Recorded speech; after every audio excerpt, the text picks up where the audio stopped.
This bike right here is the Fafrees F20 Ultra. It is a fat tire e-bike, and they sent it to me to review it. Regretfully, this company will probably never work with me again after I publish this video. This review is going to seem like it's overly negative, but I want to let you guys know I have used this bike extensively. I rode this from Warsaw, Poland, all the way up to the tip of Finland and back down. So before I get to the negative stuff, let's talk about the positive aspects of this bike. It has a really loud horn. Okay, let's talk about the reasons why this company is never gonna work with me again. Starting with the brakes.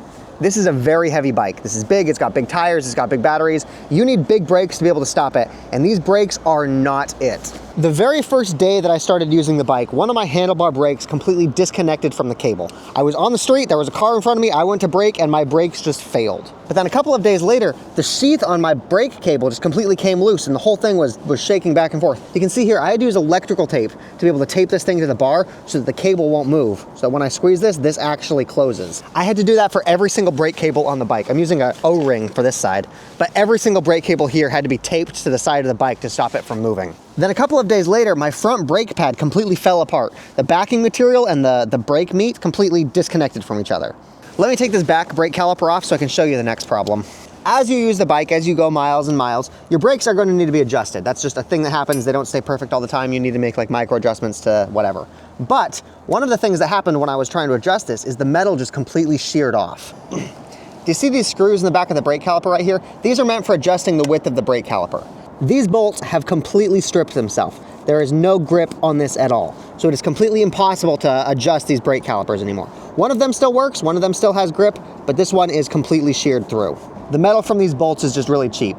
Because I wasn't able to adjust this anymore, I literally had to epoxy 2 washers onto the back of my brake caliper just so that this would increase the thickness and push it in. I had to epoxy washers onto the back of my brake because of how cheap this metal is. Like, I'm listening to myself. I know how silly it sounds to have so many problems with the brakes, but that's just a consequence of having really cheap brakes with a really heavy bike, is that the brakes just fail. Every part of the brake that can fail at this point has. Let's say that you don't care about that at all. It's a non-issue. Next, let's talk about the software. I am currently in Europe, and Europe has very strict rules about what kinds of e-bikes are allowed and what kinds of e-bikes are not allowed.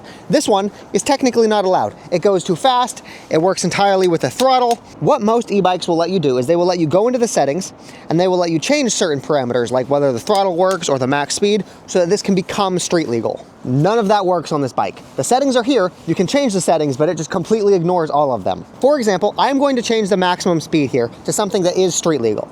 I think the fastest that's allowed to go in Europe is 15 miles an hour. So we're gonna change this down to 14, let's set 14.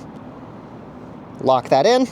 Let me show you that this just completely ignores that. I'm gonna pull it up on the kickstand, I'm gonna use the throttle, and it just goes straight up to 30 miles an hour. Does not care at all about the setting that I just set. There's another setting in here that allows you to turn off the throttle, because again, in Europe, you're only allowed to be able to use the pedal assist function of the bike. This setting right here should turn off the throttle. I'm gonna come in here, I'm going to set it to off, lock that in, pull it up on the kickstand, completely just doesn't care. There is no way to make this bike street legal in Europe. If a cop stops you, this is getting impounded. But actually, a lot of the software just doesn't even work on this bike. You've got a button right here for turning the light on and off. Yeah, doesn't even work. The light just stays on permanently forever. There's no way to turn that off. This button is completely useless. There's supposed to be a walk assist function that will let you walk with the bike at a slow speed. Completely doesn't work. Now, let's pretend that you don't care about any of that. You don't need brakes. Who needs to slow down? You don't need your thing to be legal because you don't plan on getting stopped. Next, let's talk about the tires. These tires are incredibly wide, even by fat tire standards. Most fat tire e-bikes have 4 inches across. This is an extra inch. This is 5 inches across. And there are not inner tubes that fit that. What that means is that you need to get a regular fat tire inner tube and you need to overinflate it to be able to fit these tires. These inner tubes are 25% wider than they should be. That might not be a problem until you get a flat tire. These things are impossible to patch. I have had 3 flat tires on my trip across this thing, and every single time I've patched it, it worked for about 20 miles and then the patch failed because the rubber is stretched so thin, it's not able to support that patch on top of it. Any puncture you get in these inner tubes will require an entire replacement of the tube. Let's say that none of that matters to you. You don't care about brakes or legality or inner tubes. Next, let's talk about the rain situation. You'll see here that I had to stick these little tiny mud guards on this. The bike does not come with mud guards, and these tires are so big, they throw the water up and it's comes back at you because you're running into it, you will get absolutely drenched if you're driving in even the slightest bit of water. And again, because these tires are so wide, you cannot purchase a mudguard that is wide enough to fit across this tire. So even if you buy the widest mudguard that your store sells, the edges of the tires are still gonna be splashing water up at you. This bike is genuinely miserable to ride in the rain. You guys can see here that I've made some modifications to this bike. This is not stock. I've got an extra battery right here. I've got a backpack on top right there. I have 25 amp hours there, and I have 25 amp hours there. So this is 50 amp hours. You probably expect that I get fantastic range, right?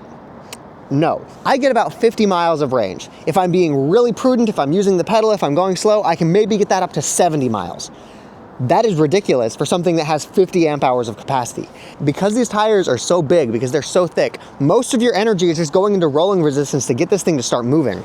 My tires are at 30 PSI. These things are as inflated as they can get, and I'm still only getting 50 miles of range. And do not get me started. When the batteries are dead and you need to just pedal this bike, it is the most miserable experience of your life. The tires are thick, the bike is heavy, you're gonna be pedaling this thing on the lowest gear and you're feeling like you're climbing up a mountain, just like on flat ground. I don't know, it's rough. I like the company, I've worked with them before. I know that they can make some great bikes, but this one just isn't it.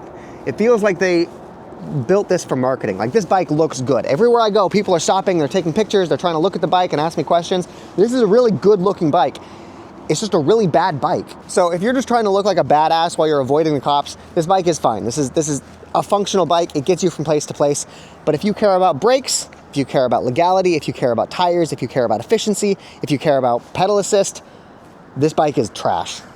I am not going to put a link to this bike in the description of this video because I don't recommend it. Look at this. I am pulling as tight as I possibly can on these brakes and they just do not work.